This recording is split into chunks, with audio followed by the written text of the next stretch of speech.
passions of so many veterans who have served in the millions, and now especially coming off of a 20-year conflict, veterans are coming home. And it's time for us to learn how to support them in different ways. And it's going to take creative collaboration. So today, we're very lucky to be joined by some very special people. My name, just to give everyone a quick introduction, my name is Joe Musselman. I am a father, husband, entrepreneur, and now a VC. And most importantly, I am a non-profiteer. I started an organization called the Honor Foundation. And to date, we've transitioned nearly 1,000 families into the next great adventure of their life through a very specific program that we have campuses across the country. So we've seen this up close and personal. And what I would like to do now, because I would not do them justice, and I've spoken to the panelists, and Poonacha, of course, I would love for you to introduce your very dear and close friend, Deepak Chopra. But I would like the three other panelists to give a very high level, 30-second to 1-minute intro to you, your background, your experience, and why you're on this panel today. Starting with you, Jacqueline. Thank you so much, Joe. Thank you everyone for joining us here today. I am Jacqueline Schrock, and I am the Director of Women's Programs at Veterans PATH. And I am on this panel today, fortunately, because of my background in service, both as an active duty nurse and my background in service as a military spouse of a Navy SEAL, and my coming to the tools of wellness and healing while I was still serving through the Chopra Center transition, and also supported me as I navigated military life with my spouse as well. So thank you so much for having me. Jacqueline. Thank you, Jacqueline. And John McCaskill, please go next. A recently retired Navy SEAL commander, retired in August, but I've been working with the nonprofit Veterans PATH since November of last year as their deputy executive director. And we'll get more into that nonprofit here shortly, but that is a big piece of why I'm here today. The work we're doing as a nonprofit and my experience with mindfulness and meditation and what brought me to that. And again, I'm sure we'll get further into that here shortly, but I'm honored to be here. Thank you so much. Quentin. Thanks, Joe. Thanks everyone for joining today. My name's Quinn Finney. I currently serve in an operational role with Veterans PATH after having been on the board of directors for about 6 years, including 3 years as board chair. My active duty time, I was active duty in 1985 to 1999 as a Marine, served enlisted and was a staff sergeant with 9 years when I got commissioned, and did the last bit as an intelligence officer, including combat time in Bosnia, and really just focused on helping people find ways to come home to themselves, home to their communities, and just recapture what it means to be them in a different context once we all hang up our uniforms, because it comes for us all. Grateful to be here with everyone today. Thanks. Of course. Thanks for that intro, Quentin. And I just very quickly on Poonacha, he is the CEO of the Chopra Foundation. He is also the founder and director and CEO of something called the Warrior Monk. I think that is a very appropriate title for Poonacha. I've come to know him over the last year and a half or so. He's a remarkable spirit, and I'm very proud to be able to work with him and alongside him in initiatives that are this important. And so Poonacha, thank you so much for inviting me to do this. And also I'll leave it to you to introduce your very good friend, Deepak Chopra. Thank you once again to all the veterans and the families for your service and the sacrifice. Never wore a uniform, but always in service. And I think, I'm the CEO of the Chopra Foundation. And basically, I think my goal is to be in service to Deepak's vision for the world, to reach 1 billion people for a joyful, energetic body, a loving, compassionate heart, a reflective and alert mind, and lightness of being. And every day when I get up, if I can actually get us closer to that, I feel I've done my job. So with that, I think I would like to introduce Dr. Deepak Chopra. Let me introduce Dr. Deepak Chopra, who needs no introduction, and I think everybody's waiting to listen to him speak. He is the leader in integrative medicine and somebody who's really been bringing awareness to the world and making the world a better place. With that, Deepak. Thank you. So I shall speak for a little bit. How long should I speak for, Poonacha, and then we can engage in Deepak, you have the time. So Joe, he's moderating it. So Deepak, feel free. Okay, so Joe, how much time do you want me to speak? And then we can start a conversation. Of course. Deepak, please take about two to 3 minutes for the initial intro. Okay, good. So thank you, Joe. I just should start by saying that I'm very familiar with the VA organization. In the 70s, I was chief resident at the Boston VA Hospital. And that was a requirement for me to ultimately take certification in endocrinology and metabolism. As chief resident in the VA hospital, in the 70s, the majority of patients we were seeing were, of course, Vietnam veterans. And it was a very paradoxical environment. We used to all smoke. We all drank. The VA hospital offered Marlboro cigarettes at 35 cents. Elsewhere, they were $5. Also, you could buy alcohol in the VA hospital, rum, whiskey, whatever you want, for almost nothing. I remember one day saving a patient's life, putting him on a ventilator, doing a cardiac arrest resuscitation, putting in a pacemaker, then going to the canteen at the VA hospital and going outside the hospital to smoke a cigarette. So that was my background with the VA and my addictions as a physician to the VA till I learned mindfulness and meditation. And of course, it changed my life. And so I'm back here with you guys that launched my career, actually, with the VA. That's remarkable. So thank you for sharing that. And so today, as we have this conversation and this dialogue, and Deepak, I had read small narratives and anecdotes about that in the past, and it's so great to hear it come out of your mouth with whiskey and smokes and cigars. So thank you for sharing that. So today's a very important conversation. It's one, I think, that will eventually reach thousands, if not tens of thousands of veterans around the world. And when I think about the Chopra Foundation and this partnership with Veterans PATH and how you all are collaborating to support the well-being and mindfulness of veterans, there's something very interesting happening here inside of the veteran community. And it has so much to do with veteran to veteran support and how important it is for members of their own community to begin to form a community post their community. Identity is something that veterans do struggle with. I was a Navy SEAL is what they think. And now what am I? They've had their dream job.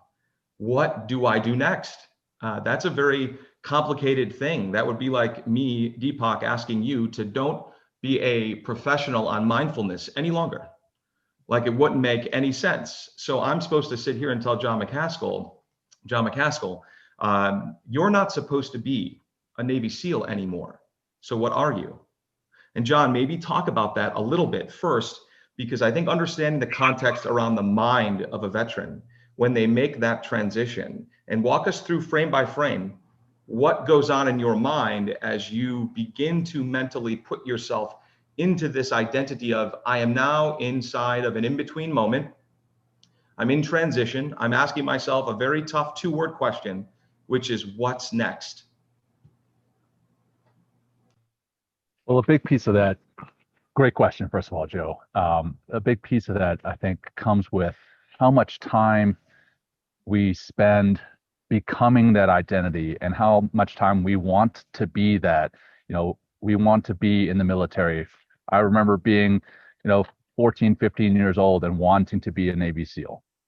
And then, go through high school, working towards that goal, go through the Naval Academy, working towards that goal, go through SEAL training, working towards that goal, and eventually attain that goal, whatever that goal might be. For me, yes, it was Navy SEAL. For Jackie, it was becoming a nurse. For Quentin, it was becoming a Marine.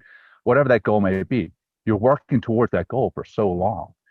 And then you finally reach it and you do that job for X number of years, whether it's 5 years, whether it's 30 years. It does become a part of you. It becomes ingrained in your soul. It becomes ingrained in your being. I remember coming to a party when I was recently pinned as a Navy SEAL, and one of my sisters introduced me to a friend of hers and said, "Hey, this is my brother, the Navy SEAL." Didn't even introduce me by name, just introduced me by the job that I did. So it truly did become my identity for 20 or so years. And then luckily enough, I was sat down by a friend of yours, Joe, Matt Stevens, and he was like, hey, when you're looking at getting out of the military, you need to redefine who you are, basically reinvent yourself. Because yes, that SEAL will be a part of your identity forever, that your being a SEAL will be a part of your identity forever, but there has to be something more. You have to be able to hang your hat on something more. And luckily, going through transition, I spent time kind of figuring that out. And luckily, I had the tools of mindfulness and meditation to do that deep introspective work to figure out who I am outside of the military, outside of uniform, figure out what I wanted to do. And unfortunately, a lot of military writ large don't do that very necessary work to identify who it is they want to be when they get out. So it is programs like Veterans Path, it is programs like the Honor Foundation that help you to identify your why, identify the deeper you on the way out. But it's also practices like mindfulness and meditation that many are not aware of, and it's surrounded by a stigma, which I hope that we get into in the conversation later. But mindfulness and meditation is surrounded by a stigma, and the type A personality, which so many military members think that it is something that it's not. Yes, so that's a little bit about mindfulness and meditation and my background walking through the transition phase. And Deepak, you can imagine, I'm going to reference one of your books, Metahuman, because there's something in there that I would love for you to begin channeling one out of your 17,000 publications and books for Metahuman in particular to respond to John, but to give you to create a visual for you, an image. When you become a Navy SEAL, John said something, when I got my pin. So what does that mean? So when you get your pin as a Navy SEAL, you take your trident pin and you put it on your chest and you wear it for the rest of your military career. Not only is that pin something special and coveted by the Navy SEAL community, and it's looked up to, it's revered, it's gold, it's beautiful. It's an eagle across a trident and a pistol, and the eagle's head is bowed in humility to represent the humility and the quiet professionalism that comes from a Navy SEAL. But not only do you put that pin on a uniform, but you're also wearing a uniform. So imagine walking around your entire professional career for 24 years with an identifier as a uniform. Then on top of that, you're putting on a pin that says, not only am I in the military, but I'm this. And there's great pride in that. And you get introduced as that as a theme almost throughout your entire career. Then one day the uniform comes off, the trident goes in something actually called a shadow box, right? They put their medals inside something labeled a shadow box, which is shadowing of a past and a history, but you look at it every day. And thinking about Metahuman and the infinite potential that we have, not what we're wearing or what we wear or how we go about our lives, but what's inside of us. There are tens of thousands of veterans that are transitioning as we speak right now. What would you tell them about Metahuman and about taking off the uniform?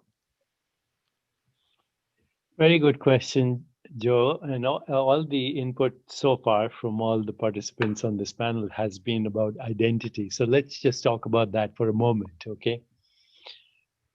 You seek identity when you ask yourself the question in meditation, especially meditation, who am I? What am I? Now, I've been asking that question for the last 50 years, and I'll come to the revelation instantly. What I am is not the roles I play.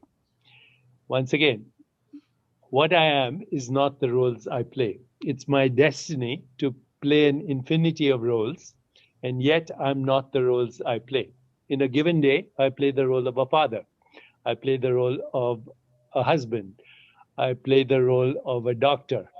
I play the role of a healer. I play the role of a professor. Which one is me? And the answer is, like a great Shakespearean actor, when I take on the role, I play it with gusto, with passion, with hunger, with drive, with total immersion in the role. This is what actors, great Shakespearean actors, will tell you. One day, Mark Antony, the next day, Julius Caesar, third day, Cleopatra, all equally good roles. Sir Ben Kingsley played the role of Mahatma Gandhi in the movie Gandhi. And when he was playing that role, he became celibate, he didn't smoke, he didn't drink alcohol, and actually became Mahatma Gandhi. That's why he won the Oscar, right? Because he became the role he plays. So yes, by taking on a uniform and taking that pin, you take on a role. But if you only identify that role as you, then when that role is gone, obviously you're going to have existential anxiety, which is what is happening with the whole veteran community right now. I'm not saying the Navy SEALs who are in the job, but the Navy SEALs who've left. What they're having is existential anxiety about who am I? Yes. And if I was to give you one short answer, by the way, listening to you guys, you're healers. That's who you are. So if I was saying, what's the next role for this veterans path? It is you are the healers for all the trauma that has occurred as a result of the previous roles you played, not only in yourself, but the adversaries or enemies that were there in a different uniform. Okay, because they had a different ideology, they had a different mindset, they had a different idealism. So the conflict was between uniforms and labels, and in each person's mind, they were playing the role they were supposed to play. Given that, we have no judgment other than gratitude for the roles you played. Today's Veterans Day. So let's say start with gratitude. Okay, because of you, the country is safer. Because of you, people feel that they can have trust. Because of you, they are grateful and feel some solace in their hearts. But now, and the current word in the whole veterans movement is post-traumatic stress disorder, right? But there's no question, even then, when I was at the VA hospital, I was seeing all these veterans coming and they were addicted to alcohol, to cocaine, to heroin, and all of that. And it wasn't their fault. Addiction itself is a search for spiritual ecstasy, in my opinion. And therefore, addiction is a spiritual disorder. We just need to channel it in the right direction. So if I was playing a role with you guys, I would say veterans as healers. That's it. This is the veterans path as healers, a new movement, a new army of warriors as healers. But before we go in that direction altogether, because we already have one on the panel right now, who's a healer? Jacqueline is a healer right now, and so are you guys. But Jacqueline is a certified meditation teacher and healer as well. She not only knows everything about meditation, mindfulness, about perfect health, etc. She's already a healer. We now need to heal the potential healers first. Heal the healers, and then those healers will heal the world. That's my initial reaction. This is a perfect segue into Jacqueline. So I'm glad you did it for me. So thank you. On Veterans Day, we see a lot of people posting and sharing their memories or their experiences with veterans. And this morning, I like to prepare for these things really the day of, because inspiration happens as a result of just my mind focusing on something like this. And it's a very important day. And I saw this person who posted this. I'll summarize the first two paragraphs. The first one was shame on us, meaning shame on veterans. And this is a Navy SEAL who's posting this. So shame on us for allowing 22 veterans a day to commit suicide. Shame on us. And what he meant by this was, how are we not reaching out to our brothers and sisters more? Don't do, and then he made a joke, there's this thing called the 22 push-up challenge, right? Where people raise money on behalf of veteran organizations. They do 22 push-ups for 22 days, and they give the money to nonprofits. And he made a joke that said, I've never known a push-up to save a veteran's life, but I have known a phone call to save a veteran's life. I have known a personal touch with a veteran's life. I have known sitting in a living room across from a family as they're going through a difficult time in transition to save a veteran's life. I've never known a push-up to save a veteran's life. And then he went off and say, we're supposed to be one team, one fight. Have we all forgotten? Now, mental illness, loneliness, homelessness, they're all very real. And he said there's nothing happy about Veterans Day knowing that 22 of us are dying every single day. I don't know any push-up that has saved a veteran's life, is exactly what he said. So if you want to make a veteran happy, give a vet a call and check up on them. Jacqueline, for the last 8 months, there has been a community of veterans who were in transition, who were told to don't come to the community you know and love, stay at home, keep your doors closed, keep your head down, wear a mask, don't go outside, and now be alone in your loneliness even more, and all of your teammates are now apart. They were already entering into this position of shadow boxing their whole entire career.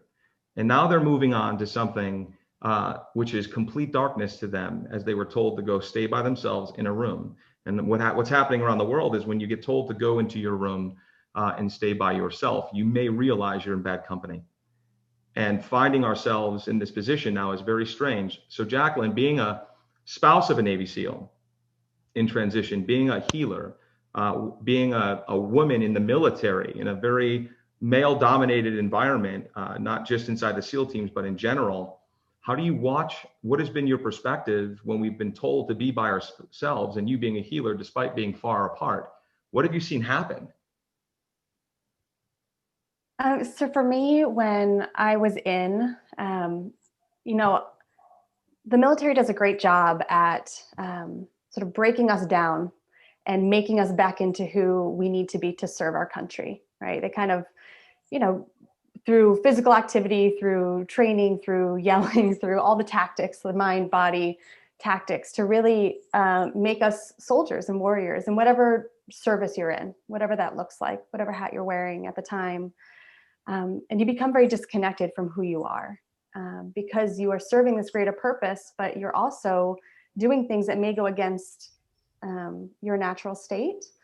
And for me, being a healer before I joined the military and joining as a nurse, that was a very challenging kind of split to be in. And I went all in, right? I went all in and said, I want to succeed. I want to be the best at this. So I really disconnected from a lot of the aspects of myself that I needed to heal, like my feminine side, like my emotions and my ability to connect and be vulnerable with people, because I was trying to protect myself. I was trying to survive. And I think so many of our service members they're trying to survive, and they're trying to do a great job, whatever that is, because they are serving this higher purpose.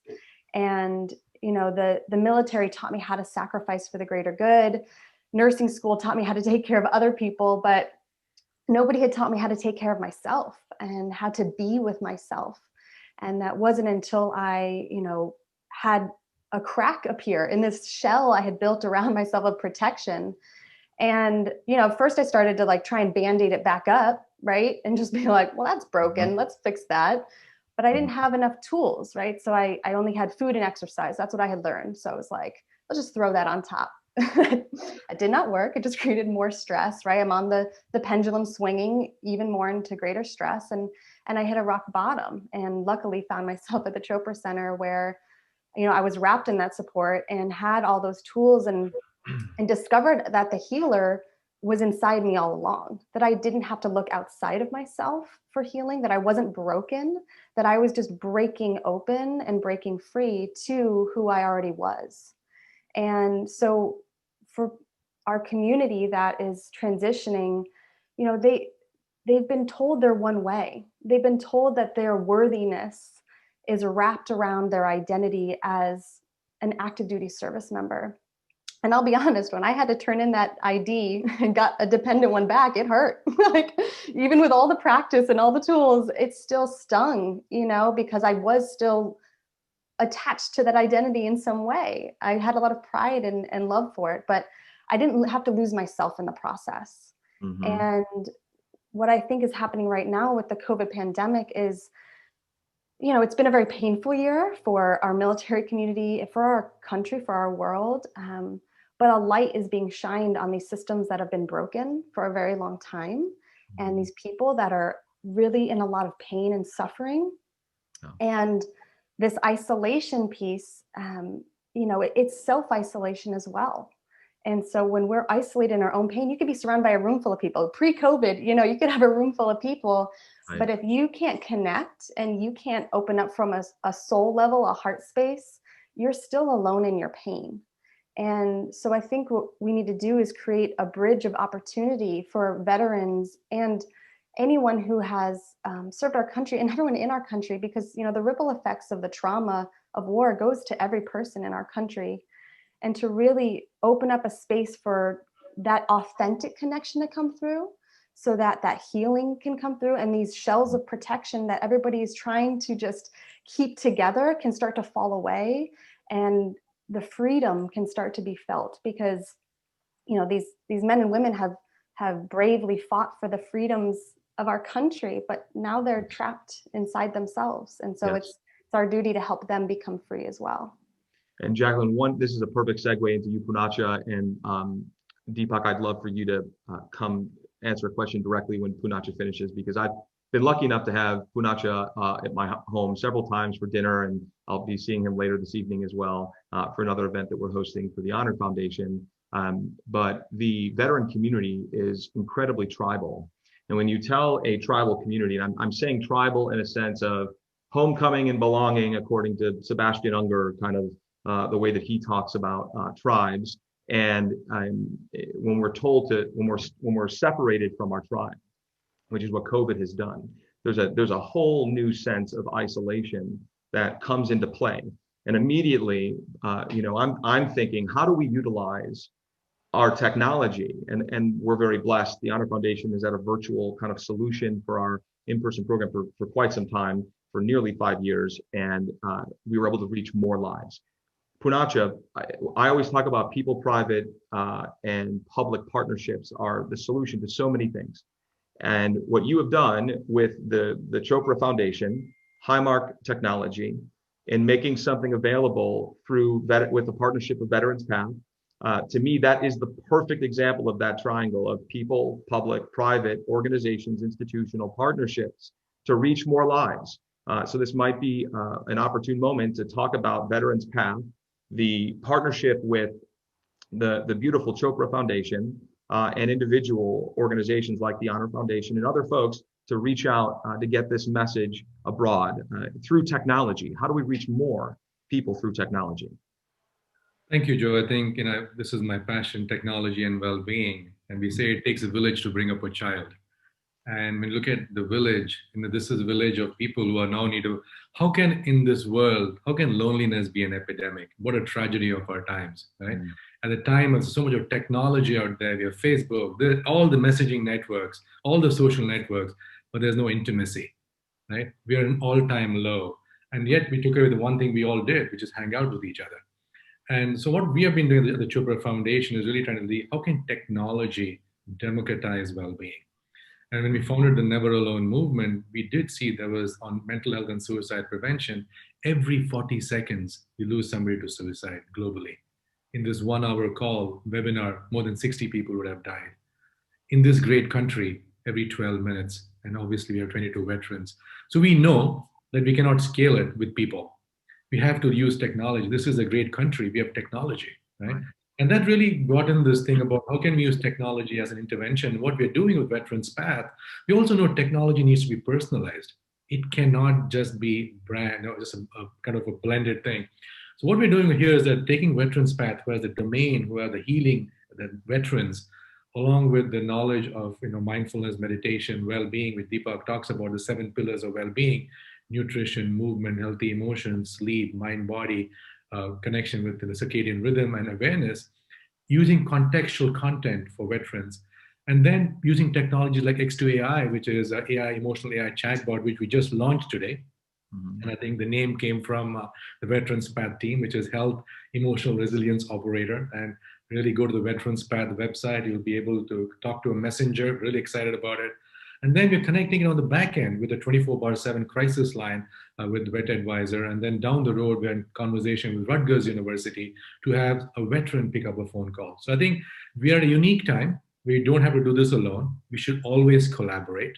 And that's really why I'm excited about Joe collaborate, the Honor Foundation, Veterans Path, and many more organizations to kind of come together on this.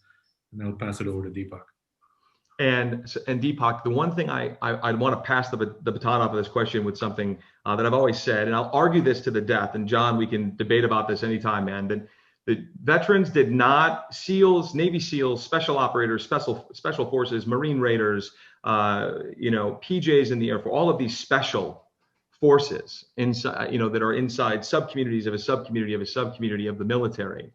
I would argue they didn't join the SEAL teams to jump out of planes, to work with demolition, to dive deep underwater, all the fun things that you see in the 2-minute clip, to become a Navy SEAL. That's probably 1% of what they do. It's the rest of it is training, education to do that 1%, and that's what makes them the top 0.01% of warfighters on the planet. In your book, Super Genes, you talk about this at length. And when I think of super genes, I think of people like John. He'll tilt his head in humility, thinking he's nothing special. I'm here to tell you, these are very special people. But they didn't join to do that 1%. They joined because they have a spirit of service. And that was the vehicle to outlet that service, was through that spirit. So thinking of that, thinking of super genes, and then also thinking about technology, all of this seems anti-technology. Genes, superhuman, like physical beings doing incredible work, and then technology. But how do you look at bringing this communication method and utilizing technology with the community like this? How do you see this colliding? A lot of very interesting questions have been raised about identity, about technology, about healing, and about trauma. So let me just, as briefly as I can, just make a few bullet points. Your only true identity is infinite possibilities, period. Your only true self is infinite possibilities. Everything else is a compromise. Everything. It doesn't matter what. I could be the president of the United States, that's a compromise. I could be the multi-billionaire of the world, that's a compromise. Your only true identity is infinite possibilities, which is I am before I am Joe Musselman or before I'm Deepak Chopra. Number one. Number two, any identity we take right now, and the word that's coming to my mind right now is not warrior monk, but warrior healers. That's the word that's coming to my consciousness right now and somehow downloading, warrior healers. That's a great provisional identity, as long as you also understand that's a great provisional identity, but it's on the background of my absolute identity. This is what spiritual traditions say, including Christian spiritual traditions, to be in the world and not of it. How can I be infinite possibilities and still shine in the provisional identity I've taken right this moment? That's what comes to me. As far as technology is concerned, it is not a substitute for human interaction at all, but it can actually accelerate human interaction. So when you are a baby and you are with your mother, and that's the only interaction, that's the dominant human interaction. Baby doesn't know language, has no concepts, no metaphysics, no philosophy, no religion, no science. What is the baby looking at? He looks at his mother's, or she looks at the mother's face. Mother is the primary nurturer. Looks at the face, looks at her facial expressions, looks at her eye movements, and all the baby wants to know intuitively is, am I loved? Am I cared for? And what it's looking at his mother's facial expressions, body language, tone of voice, eye movements, is four things. Attention, which means acceptance, deep listening, attention. I'll repeat that. Deep listening, attention, and acceptance. Acceptance, as you are right this moment, with all your trauma, with all your issues, with all your stories. Acceptance, radical acceptance, non-judgmental, radical acceptance. That's what the baby gets from its mother, a nurturing mother. Affection, deep caring and appreciation. The mother notices every little nuance of the baby, good or bad, and appreciates it. She's not looking for anything else. So once again, the 4 A's that we need to have emotional wholeness, attention, acceptance, appreciation, and caring. 4 A's: attention, acceptance, appreciation, and what I just said. Okay? If you get those, your body is healed and primed for the future. So what we need right now is the 4 A's, deep emotional connection. We are right now in our cages, everyone is isolated, but we can use technology to bring the 4 A's to people: attention, affection, appreciation, acceptance. Yes. And then we can extend. Now, what we found with our AI, by the way, is that people are more comfortable talking to a machine than to a human being. They're happy to expose their vulnerabilities to a machine because they don't feel judged by the machine. Other humans, even if they don't judge them, they feel in the background, I'll be judged. So this is a very big breakthrough for us. People are conversing with the AI. She can identify your vulnerabilities. She can befriend you. Then she can offer human assistance, which is the goal with the Honor Foundation and with the Healer's Path and all the things that we're doing. So technology can only be an aid. It's not a substitute. But if you use it wisely, as we know, you can use technology for hacking democracies or creating cyber warfare. But you can also create technology that will amplify our healing through the 7 pillars of well-being, through mindfulness practices, on and on. There's no limit to what we can do for the warriors who are now becoming healers. Infinite possibilities through technology. That's right. That was amazing. Thank you for sharing that. So just to add one more thing, with the what would we add? We had in 1 month during September, we had over 1 million messages exchanged, right? Wow. What we're doing with Veterans Path and with the Hero, we believe that, first of all, it's secure, it's private, right? And that's really the core, I would say, most important things. And Quentin is a technologist, so he'll kind of make sure it's there. But the other thing is that we are instrumenting a lot of content, curating. It could be 1 o'clock in the morning or 4 o'clock in the morning.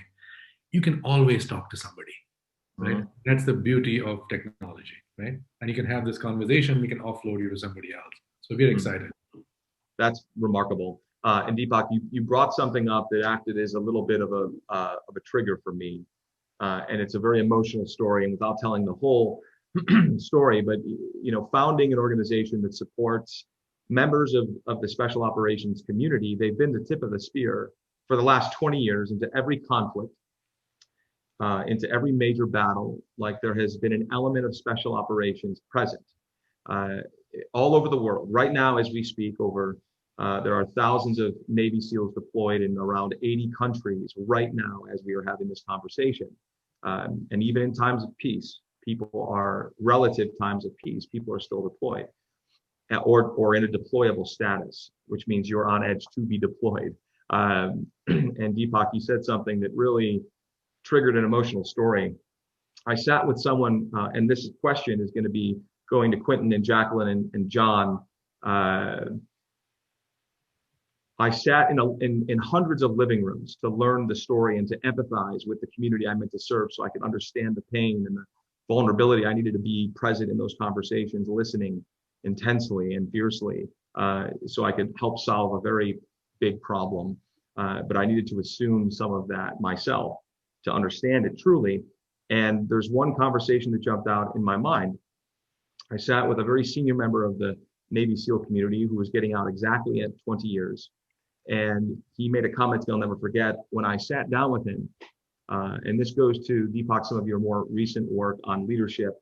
And John, obviously, this is a topic that's near and dear to your heart, along with Veterans Path and teams, leadership, and culture. TLC is something I focus on inside of the venture space. So we're all about to answer this question.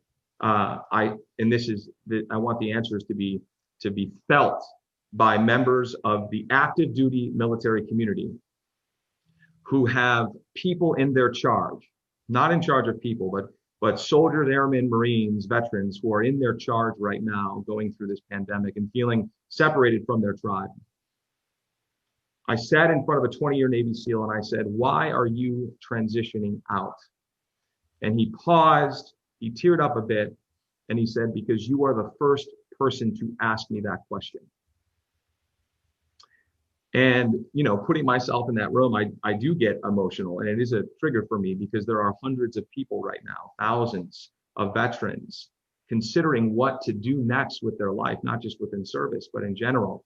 And so starting with you, John, and then we'll go to Quentin and then Jacqueline, what would you say to the leadership of active duty military men and women right now who might not be over communicating to the men and women inside of their teams and asking them, are you okay?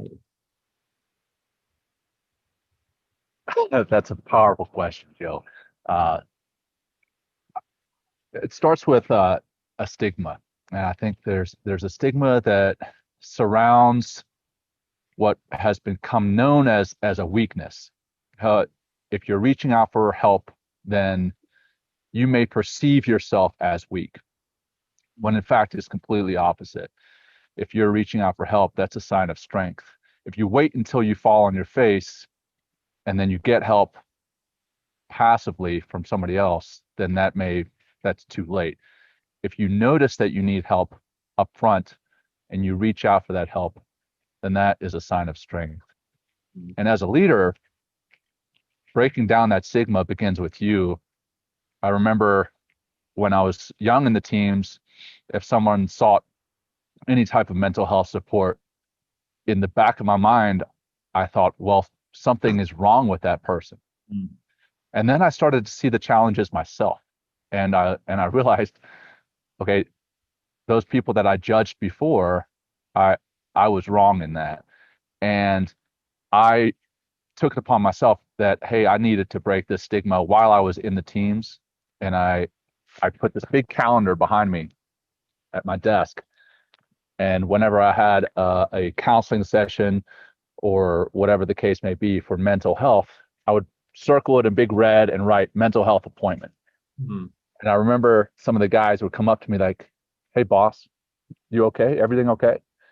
And I'd be like, hey, you know what? Yeah, everything's great. Why? Why are you asking? Like, well, on the calendar right there, it says mental health. And I said, well, if it said gym time, would you say anything to me? And they're like, no, of course not. You're supposed to maintain physical fitness. I was like, well, you're supposed to maintain some type of mental fitness too. So why would you not? And then I found that my guys, and I like the way that you phrased it, that people, and I forget the exact wording that you used, but people whom you are in charge of versus people that, in whom I forget, but basically you phrased it much better than I did. But those that work for me, those who are in your charge. That's it. That's the one I was struggling to get. Eventually those guys started to seek their own mental health support, and they went and saw counselors, and they went and saw the psychiatrists and psychologists and the clinical social workers. And I could see that they were feeling better about themselves. It trickled down. So as leaders, it is our charge to change that stigma and make it known as a sign of strength if you're seeking out that mental health support, and whatever that mental health support may look like. That's my side of it, for sure. Yeah, and Quentin, you're coming from a place of, my gosh, you were in Bosnia preventing Muslim genocide, all the way to the present day of being in a classroom and teaching things like wholeness and adaptive resilience and sustainability. Right now, what would your message be to active duty military leaders, and translating to them how to ask folks that are in your charge, are you okay? And now give us your response to those leaders through your lens, because it's very unique. Yeah, thanks, Joe. And such a great question. I mean, I think it starts with remembering that acts of bravery come from courage, and the French root word of courage is coeur, heart, right? And so we have to remember how to find our way back to our heart and recognize that, you know, for me, I wasn't a leader of Marines. They weren't there for me. It was about service. I was there in service of them. And so just as much as it was important to inspect readiness and the externals and to look at rucks to make sure everybody had the equipment load that they were supposed to have, and to do comm checks, right, just to make sure that people could communicate, those are all externals. We need to add to the checklist the internal things too, so that it's not just ready to go on the outside, it's ready to go inside and out. And how we model that. So like John said so beautifully, by making it obvious that when I need help, I ask for help, I'm giving permission to my Marines or anybody I lead, I'm giving them permission to do the same. Mm-hmm. So it starts with modeling the behavior. Absolutely. And thanks for asking that question. Yeah, of course. And Jacqueline, you're sitting in a room, in an auditorium, not only just the hundreds of people joining us now, but you're sitting in an auditorium filled with military leaders that are in charge of millions and millions of a volunteer force. These people, these men and women raise their hand to serve this great nation, and they're in charge of millions of people, and you're standing in front of them right now. What would you tell them they should be thinking about in this time where we are so far apart from each other, and how they should be reaching out to their people? I think for so long, the mantra of the military has been the mission comes first, right? The mission comes first. And I think we're in a place now where the people need to come first. And we need that human to human connection. And that is the greater mission right now, is connecting with each other and hearing from each other and checking in, because, at the end of the day, every person who puts on a uniform is still a person. And many of them have families and their own struggles, and have children that may be going through cancer treatment, or a parent that just passed away, or struggling with financial loss at home because their wife or husband lost their job during the pandemic. And, if we forget that we're human beings first, and to take care of each other and only focus on the mission, we're doing a big disservice. We're doing really, and Jacqueline, thank you, that you're absolutely right. We're doing disservice to those who mean to serve us. And by us not providing something, an outlet, and this goes back to the technology question, we're doing great on time. And so for the last 10 minutes, I'd love for us to focus on something that's super important for the veteran community. This will first go to you, Deepak, and then Poonacha, please add on. Deepak, you have one of my favorite quotes that you have is that modern medicine still only knows around 10% of what your body knows instinctively. And to me, that's why they call it practicing medicine. Like, they haven't figured it out yet. They're still practicing, right? And when I can think back to the thousands of conversations that I've had with veterans in living rooms, in bars, at dining room tables, at coffee booths around the country over the last decade, they do not think, and I'm literally quoting directly from thousands of conversations, that their instincts, they're such sentient beings, they've had to sharpen their senses to be so aware of their surroundings. They call it SA, situational awareness, right? So if you ever hear a veteran say, hey man, for your SA, they mean for your situational awareness, this is what's happening around us right now. And they think that when they take the pin off, when they take the uniform off, that all those instincts have to go away as well, because they don't matter. I'm transitioning into a new environment. So those instincts don't matter anymore. And they're not sharpened in the right direction. I have to calibrate the instincts that I have, which is so false. And I get goosebump chills, like thinking back to all these conversations where they didn't think their instinct mattered any longer. That's just so untrue. But in the moment, I'd love for you to speak to the 1.2 million veterans right now who are actively in a state in their mind of transitioning into the next great adventure of their life. And you're speaking to them while they are denying their instincts that have been sharpened over a very long career of being in touch with their body and their mind instinctively. And they don't think that matters anymore. So what would you tell them? Very good question, Joe. And I'm glad you raised it with this idea of Navy SEALs and people in the combat divisions of the army, etc., being trained to be highly aware, self-aware. When you're a Navy SEAL and you're in the midst of a action, that's all that counts. How aware are you, not intellectually, but experientially? Your body becomes the sensor. And all the technologies we are doing are actually extensions of the self-sensing that is already happening. You have an inner intelligence within you, which is the ultimate and supreme genius. And it mirrors the wisdom of the universe, which is infinite possibilities. Now, coming back to how we can harness this instinct that you talked about. Today, there are a lot of people who are talking about a social science called emergence. Emergence is when an old context, old meanings, old stories die, and a new context, new meaning, and a new story is being born. So right now, that's what's happening with veterans who are in transition.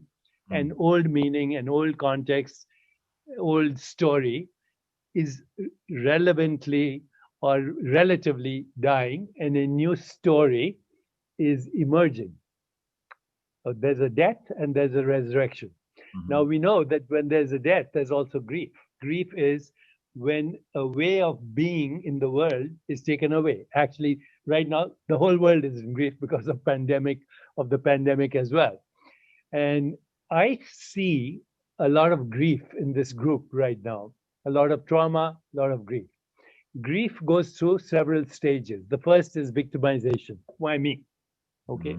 The second is anger, and resentment and grievances and even hostility. The next stage is frustration.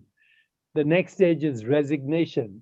And unfortunately, the next stage is helplessness.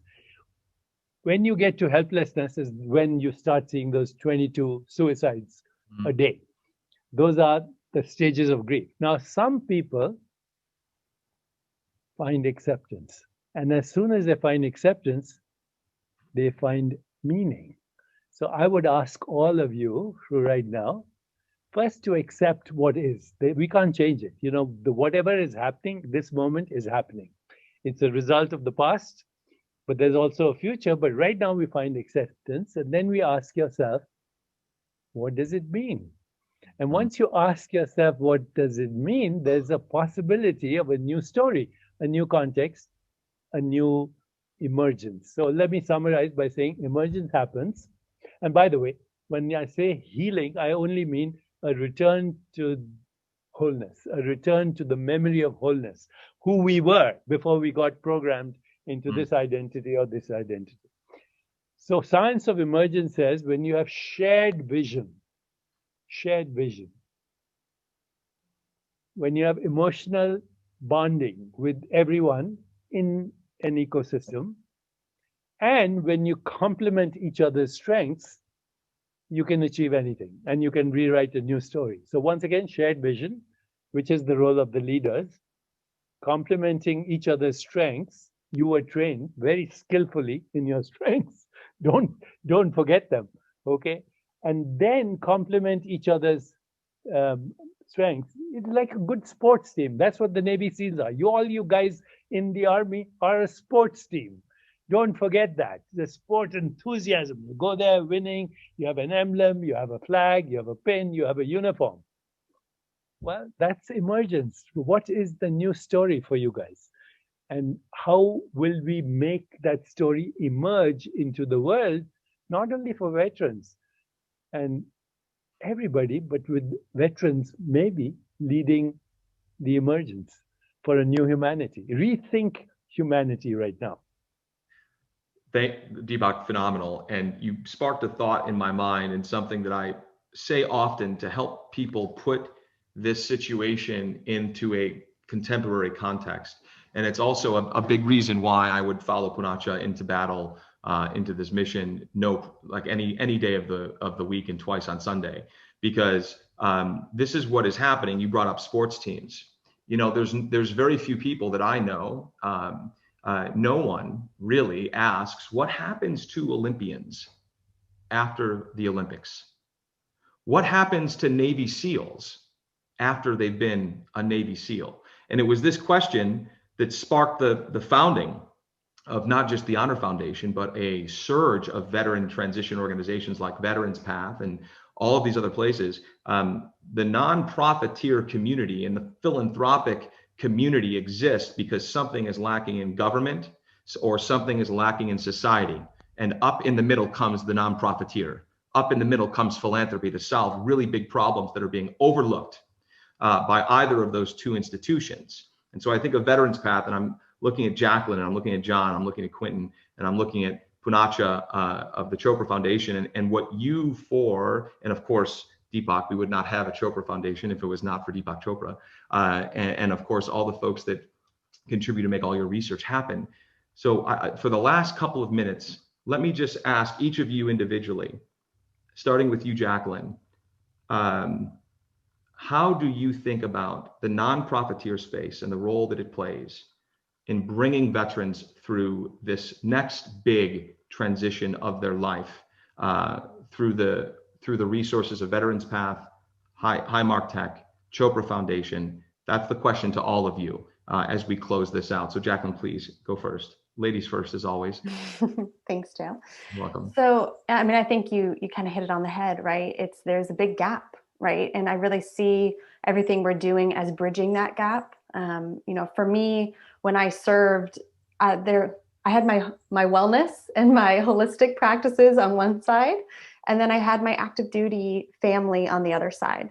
And for me, it was always about how do I bridge these two worlds, because there's so much healing that needs to be happening, but also the camaraderie and the connection and the shared experiences from those who understand what it means to serve. And so I really see it being this beautiful bridge, helping people get from wherever they are in transition, whether it's they separated after 2 years of service, whether it's they, did 20 plus years of combat, to where they're going, and to be able to get there in a place where they have everything of Veterans Path: peace, acceptance, transformation, and honor. Beautiful. John, please, same question to you, sir.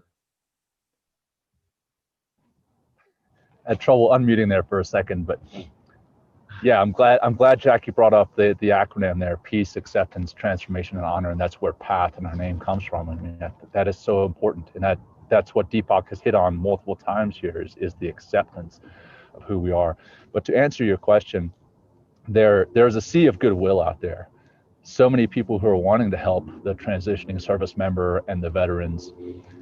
And I think it's upon us as those in the nonprofit space to work together to bring what it is we offer to those transitioning service members and veterans. And then it is upon the transitioning service member and the veterans themselves. They have to do some work to identify who they are, do that introspective work that's kind of uncomfortable at times, and then identify the nonprofits that could help them to make that next step, to make that bridge, cross that bridge to the next side. So work on both sides for sure. And thank you for that question, Joe. Of course. Quentin, same question to you, sir. Yeah, thanks, Joe. Not to repeat anything that John and Jackie have shared, we talked a lot today about some really specialized aspects of military service. There are a lot of, my first tour in the Marine Corps, my first 2 tours, I worked in administration. I typed, I filed paperwork, I took care of the things that needed to happen for others to be able to thrive. And I just want to make sure that we think about, like, it's beyond just being a special operator. It's beyond being like the elite of the elite. The identity crisis happens the same way. And when we transition out, the challenge with commercial organizations is there's not really a discernible profit motive. And so, the support for transitioning veterans, I think, functions best when it's done in partnership between the commercial space and the nonprofit space. And that's the gap that we fill. And so that would be my encouragement would be for more commercial nonprofit partnership to support the areas where there isn't a discernible profit motive. I could not agree more with what you said. The bottom line of a business is dollars. The bottom line of a veteran's service is loss of life. Yep. And those two organizations must collide. I completely agree with that. Poonacha, speaking as the CEO of a wonderful, far-reaching nonprofit organization. How would you answer that question? I think one for us to be in service, right? That's the only one thing which I had. I come from a family of warriors in India, but my biggest disappointment for my dad would be that I never served in the Indian Armed Forces. This is my redemption. Redemption is that I want to be in service to really make a difference. And Joe, that's been our conversation. I think our goal is to really bring together this ecosystem. We're putting together a thing called the Wellbeing Hub of technology companies like X2AI on the AI side, Highmark Tech on the brain trauma, to really bring this to everybody. But what I would like to do on the foundation side is to really make these things accessible, right? So many things people have, but it has to be accessible. So I think the vision I would like to paint, I think the acronym is from the military. It's called Is PATH Warm? That's looking at ideation, substance abuse, purpose, anger. I believe that we can actually instrument technology to make that acronym Is PATH Warm 24/7. No one should ever feel they're alone. That is the spearheading movement in the Chopra Foundation called Never Alone for mental health and suicide prevention. And I think with partnerships with Veterans PATH and many more other organizations, this should never happen in modern times. We should not lose 22 veterans every day. It is a crime to do that. And we should really do something. I think we are committed. I think that's really my single most, I think as a Chopra Foundation, our goal. And Deepak, with the final word, the inspiration behind the foundation, and now showing inclusiveness to a minority group, which are United States veterans. How would you answer that question about these different partnerships, and most importantly, kind of leading the way through your foundation, which I hope other people follow in your footsteps to support this community? How would you answer that question of philanthropy kind of coming up the center to fill this gap? I would say that the future is collaborative and not competitive. The future is not predatory, but healing. The future is not complaining about the past, but creating a new story. And that's where we come in. And I see the Veterans Path as taking a leadership role.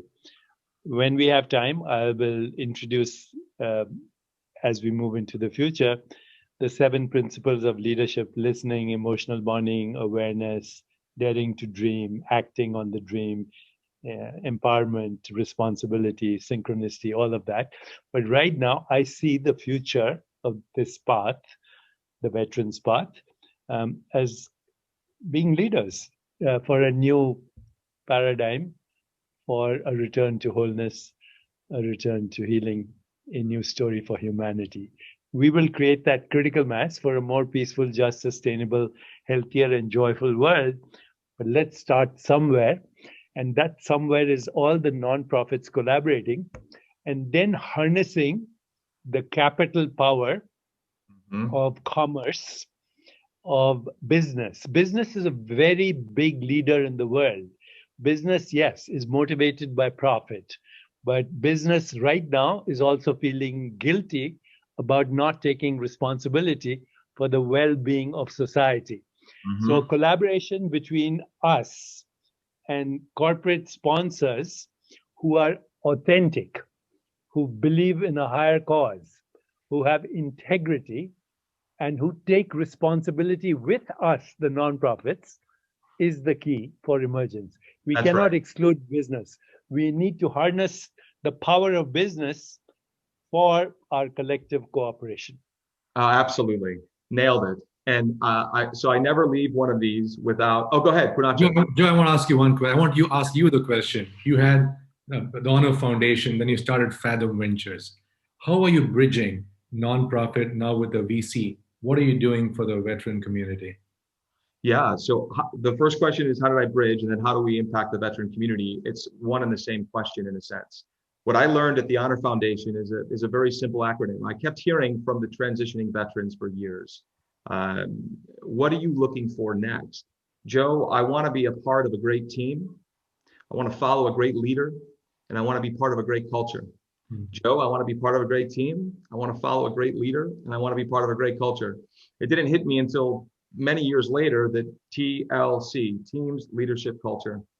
And when I think about what we feel when we hear TLC, I get excited because it's thinking back to that childhood analogy, Deepak, of the baby looking up at the mother, right? Acceptance, right? We think of TLC in that way, and there's no difference in business. And as I transitioned into venture capital, it was no difference when I'm sitting in front of a very vulnerable founder.